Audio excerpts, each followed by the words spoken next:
What's up, guys? Welcome back to Newswave. Well, it looks like the Pokemon Company, like I said before, they don't mess around, and they're going after the leakers for all of that Pokemon stuff that started to come out. Not necessarily, I guess, the ROM itself that leaked early, but like all of the images and stuff you were seeing appear online. They're not messing around, so we're gonna go over that because it gets like over like CSI type stuff. This is crazy what's going on right now, how badly they want to catch these people who are leaking those images.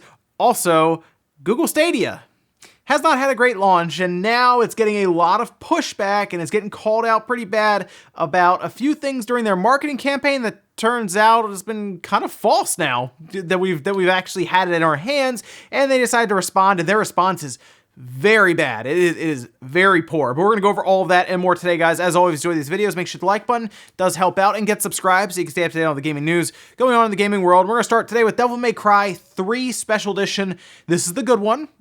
Look, I know people like the first one. No one really likes the second one that much, but this is the good one. This is the one that everyone was asking right away when the first one showed up. Hey, where's 3? You can skip 2. Just go to 3.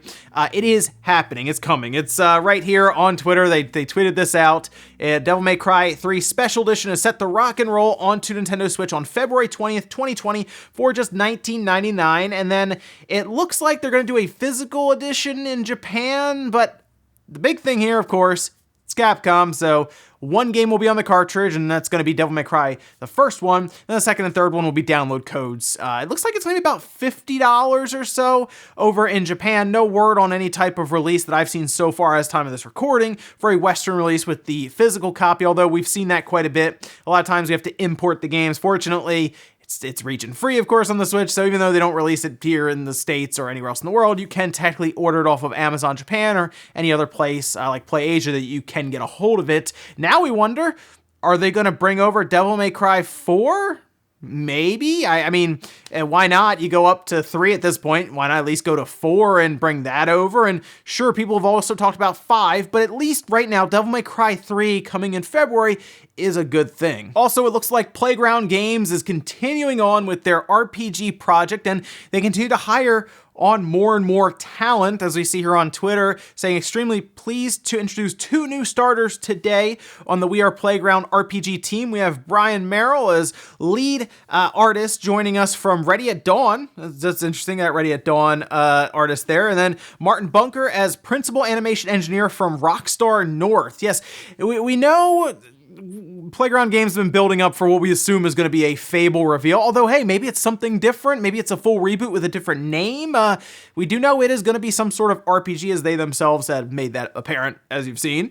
And Playground Games is very good at kind of these open world style games with Forza, of course, so I have a feeling their game is going to be high quality, and they're bringing a lot of people on to make it, and it's probably going to be a Scarlet, I don't know if it's going to be a launch title, but probably in the first year or so. This is going to be part of their big push, I think, towards more single-player style games, as they have now said that it's not all live service stuff for them. But definitely look out for Playground Games, their RPG that they're going to be unveiling, because the talent they're bringing on, just overall, over the past year or two, it looks like it's going to be a serious project, so I'm excited to see what they have, because they usually do racing games, like I said, like Forza. Be interesting to see what they can do with an RPG open world style game. Oh, and as for Final Fantasy VII Remake, that's of course out next year in March. But it looks like they've already started working on the second one, as they posted this over on Square's website, saying, with regard to new characters, of whom I said during past interviews that there would be none, though they aren't many main characters, their numbers ended up growing considerably in the process of creating a rich depiction of Midgar. When you think of Midgar's final boss, probably think of the motor, but in this game, new bosses will appear and add to the excitement of the story even more. We've already begun working on the next one as well, but I'm confident that playing through this title will expand your expectations, just like the world that extends beyond Midgar. Yes, they've already started working on the second one, part 2, as you, I don't really know how they're going to name it going forward, whether it's part 2 or Final Fantasy 7-2 and 3, but we do know it's going to take place pretty much all in Midgar. It sounds like they're adding quite a bit of extra stuff here, probably tons of extra story, as they say, new bosses. So this is going to feel like, I think, a brand new game overall with the Final Fantasy VII lore and, of course, characters we already know. But I'm excited to see how much bigger, how much more in depth they go with some of these events, we'll say, in the game without getting too many spoilers in there. But very excited for March to get here. And guys, some of the quickies of the way, let's get into the bigger stuff. Let's talk about Stadia. Right, Google Stadia is, well, they haven't had the best launch, okay? Let's just put that out there. I'm one of the founders. I paid $130 for it, and I don't feel like it was worth $130 at this time because it feels like the thing just isn't complete yet. It feels like it's in beta, but they made you buy a controller to use it, and it's just not a good look when you have xCloud doing it. Basically, a preview program for closed beta sign up for free. You just get 50 games to try out, just like straight up on your phone. It's very strange with Stadia. You can't even buy games in the app. You have to use it on your phone. We were able to buy games in OnLive's app years and years and years ago. Yeah, so Stadia launching in this state, not the best. But if it lives up to what they've been saying, right, the expectations they themselves have set, you know what, you can kind of go, okay, they're at least giving us what they've been telling us they're going to give us, and they've said they're going to work through some of the stuff that's happening now and kind of build on it. Well, that's the problem we're running into right now. It seems that they haven't been correct, we'll say, with some of the resolutions that they are delivering. For example, if you remember, on stage, they said they could do up to 8K resolution, but for now, we'll keep it at 4K 60, right? That's what we've seen a lot of. 4K. Here's the problem, though. It looks like Destiny 2 is 1080p, but upscaled to 4K? What about Red Dead Redemption 2 is somewhere between 1080p and 1440p upscaled to 4K? That's odd. I think one of the only games that I've seen that's actually 4K is Tomb Raider, the first one, Definitive Edition. Even when I was playing Final Fantasy 15, did not look 4K. It looked kind of blurry overall.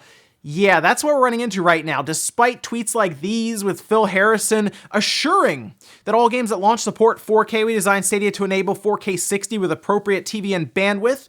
Also standing on stage with Stadia being at 10.7 GPU teraflops, while the PS4 Pro and the Xbox One X can't even match it if you put them together. So obviously we see the Xbox One X doing 4K in Red Dead Redemption 2, even though it's 30 frames. You figure Stadia would do that.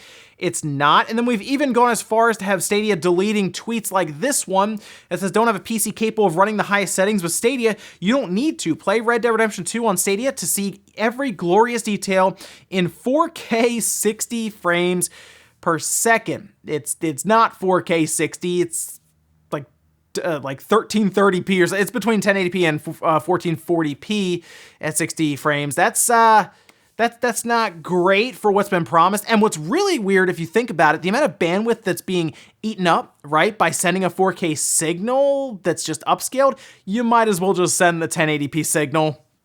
I mean, save us the bandwidth, right? Because we're bringing a 4K image in, we're wasting the bandwidth for it, but we're not getting a good picture that should line up with that. It just seems weird to do that. However, their marketing has claimed, and this is the wording that they've used, so I guess it gets them out of it, is what they are thinking, up to 4K, right? It's that wording, it's that fine print. But Google did respond. This is what they said. Stadia streams at 4K and 60 frames per second. That includes all aspects of our graphics pipeline, from game to screen, GPU, encoder, and Chromecast Ultra, all outputting at 4K to 4K TVs with the appropriate internet connection. Developers making Stadia games work hard to deliver the best streaming experience for every game, like you see on all platforms. This includes a variety of techniques to achieve the best overall quality. We give developers the freedom of how to achieve the best image quality and frame rate on Stadia, and we are impressed with what they have been able to achieve for day one. We expect that many developers can, and in most cases will, continue to improve their games on Stadia, and because Stadia lives in our data centers, developers are able to innovate quickly while delivering even better experiences directly to you without the need for game patches or downloads. Oh, that is... All right, so I get it seems that it's the developer's issue, right? That's the problem here. I think what the big issue is, once again, it just seems like Stadia it wasn't ready to launch. I don't understand what happened here, unless they really they wanted to beat xCloud and they wanted to beat Amazon. That's all I could think of. And in the process, they had customers pay $130 to get 4K resolution that's not actually 4K resolution, and then you pretty much redirect it and say it's the developer's fault. But is it? Because once again, it seems like your 10.7 teraflop GPU should be able to do this. I mean, that's what's been touted this whole time. The developers like Bungie, right? Rockstar? I mean, Square, you figure they know what they're doing here, and if they develop it around your data centers that have these powerful GPUs, it should run at 4K. I just don't think it's a good look, and I don't even think it explains anything. They're just trying to pass blame off, it seems, to developers that have actually put their stuff on your platform. It's an odd statement, and really all I need to do right now is figure out how to make sure everything is 4K as customers are currently paying for it. It's not a free service. It's $10 a month. So you should probably fix that. I mean, I don't know if that's unreasonable.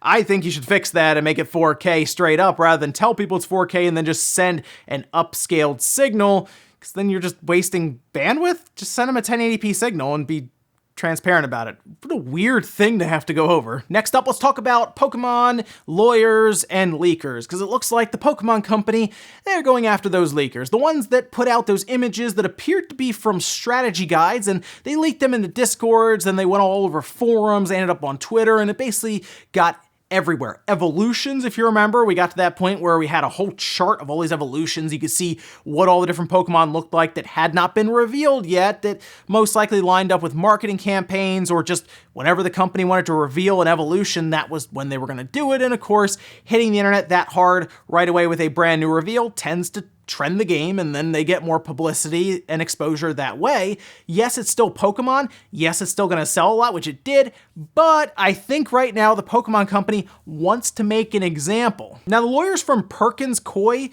seem to say that these leaks have caused irreparable injury to Pokemon, and that the company is entitled to damages in an amount to be proven at trial. What's really interesting about this, they don't even seem to know who leaked this stuff. They are calling them currently John and Jane Does in the suit. But what's really crazy about this, they've found 4 Discord users, right? And what they've done now is hired outside forensic experts to hunt down the leakers, and they've even thought of going as far as to subpoena Discord and other places that these conversations and these leaks have taken place on to try to track these people down. They're not messing around. So my biggest advice is don't mess with the Pokemon company. Don't mess with Nintendo. Don't even mess with even like Fortnite, if you remember that. Epic was going after people who leaked Fortnite stuff for Season 2. We've seen companies like Sony strike down YouTube channels just for showing an image of the PlayStation 4 Slim. Some of these companies, they don't mess around with leaks at all. It's technically their copyright, their property, and they should protect it. But man, this is... They sold 6 million copies in 3 days, so it's obviously a large property. It's worth a lot of money, and I guess they're thinking, you know what? We don't want this to happen again, or we want them to at least think a couple times, twice before they do it. So we're gonna find them, and we're gonna plaster it, I guess, all over the place. Let these news outlets cover it that these people have been fined millions of dollars. And then they'll think a little harder about leaking that page 42 of that strategy guide they somehow got a hold of. Next up, let's talk about the SSD in the PlayStation 5 or the Xbox Scarlet. Samsung had a presentation that they showcased. They showed this slide here, and it talks about a new type, it seems, of NVMe, which if you've been building PCs or had to install these in your computer, they're like the little solid-state drives that you pop in the chips, and then they run very, very fast, right? Well, it looks like Samsung is creating a new one. They had this slide. It shows improvements over different things, whether it's like game launch, system boot, things you would expect going from, a regular hard drive to an SSD or to an NVMe. This is going to be a large jump, by the way, going from mechanical drive to what appears to be here some sort of newer NVMe that they are designing, as they say, for a game console. And I do like their slide here saying lag and then lag larger, and then it says game over, because that's what would happen there with a regular hard drive. But it does say that the SSD is required for proper gameplay, of course, touting and showing it off and saying you need the NVMe to make this work. And that's probably how next-gen systems are going to actually function. Hearing that Samsung is interesting though, and it is one step closer to finding out more information about the PlayStation 5 and the Xbox Scarlet. A lot of people just want to know about these systems like completely because we really haven't heard. We've heard some stuff about the PS5, but have you noticed that the Xbox Scarlet has been like silent, like radio silence? I'm trying to figure out when they're gonna talk about this thing because it has to be before E3, and we're now turning to places like Samsung showing these slides with these presentations just to figure out that they're the ones providing an SSD to these companies. It's so strange that we're getting within a year of launch and we really haven't heard much other than the name of the Xbox Scarlet and some of the features of the PlayStation 5's controller. And in our last bit of news, you know, we talked about that 8-bit Do, the light controller. It had 2 D-pads on it, and well, I guess replaced the analog sticks for anyone who wants to have a D-pad in like Link's Awakening.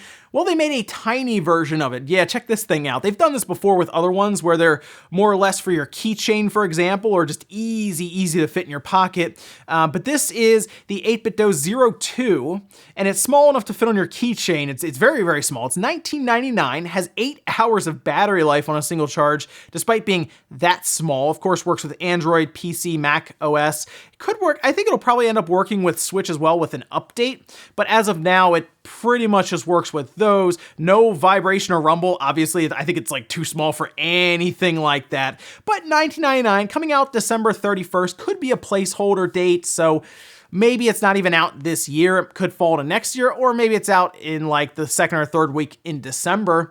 But these little controllers, I'm not really a big fan of them because I think they're too small, but I do see some use for people who maybe travel a lot and they just want to have a controller literally on their keychain. 8-bit Do tries to do all these different things, and it is cool to see them take kind of their light lineup and shrink it down that small. And $20, you know, it's not terrible, but it is fun to see these tiny little controllers. Now they're in like these, you know, the blue and the yellow from like the Switch Lite. And we'll finish up with a comment of the day, as you're seeing here. This is from Bozider saying, "Blood and Truth was good, but it's not Half-Life. What did we see in Alex trailer that we didn't see before in other VR games? Stop hyping Alex like it's gonna be better than any other game in history of gaming. It's gonna be great, but stop saying stupid, we'll say blank stuff." The difference between Blood and Truth and Half-Life Alex is literally the words Half-Life. That's what Blood and Truth does not have. It does not have Half-Life in its title. And just to show you how hyped people are about what is a VR game, by the way, which VR games don't build that kind of hype usually, Half-Life Alex, the announcement trailer, has almost 8 million views already. That's a lot. For a VR game, that is a lot. So that's the biggest thing here. That's what this game has that Blood and Truth does not have, is name recognition. And Half-Life Alyx doesn't necessarily have to be this massive, you know, crazy 10 out of 10 Metacritic game. It could come out and be an average to above average game, but because it has the name recognition of Half-Life and it's a VR game, it will help to push VR forward. So we don't even know how good the game necessarily is right now, but the fact that Valve is kind of playing around with the Half-Life name again is enough excitement for people to double check it, see what's going on here. It's supposedly a 15-hour game. It seems like it has a lot going for it, and it's definitely going to be a game that people will keep on their radar, specifically because it's called Half-Life and not Blood and Truth. Ladies and gentlemen, it's Cody here for Newswave. Enjoyed this video, guys. Hit the like button, really helps out. If not, hit the dislike. Leave comments down below about everything we talked about, whether it is the Pokemon Company going after leakers to the point where they are going to be pushing lawsuits. They are hunting right now. They got forensics on it. They are serving subpoenas to Discord and probably Twitter and everywhere else that it leaked out. It's getting out of hand, but I think they want to make an example. Let me know what you think about companies at this point going after leakers to that degree. And then also, what do you think about Google Stadia and their resolution issue, their mixed message when it comes to marketing? Oh, it's 4K. Oh, wait, it's up to 4K. Let's just delete that tweet there for Red Dead Redemption 2. Let me know what you think about that situation, and if they should figure it out like now, or if they should be a bit more forthcoming with their, we'll say, early adopters / beta testers. Thanks, guys, for watching, and I'll see you next time.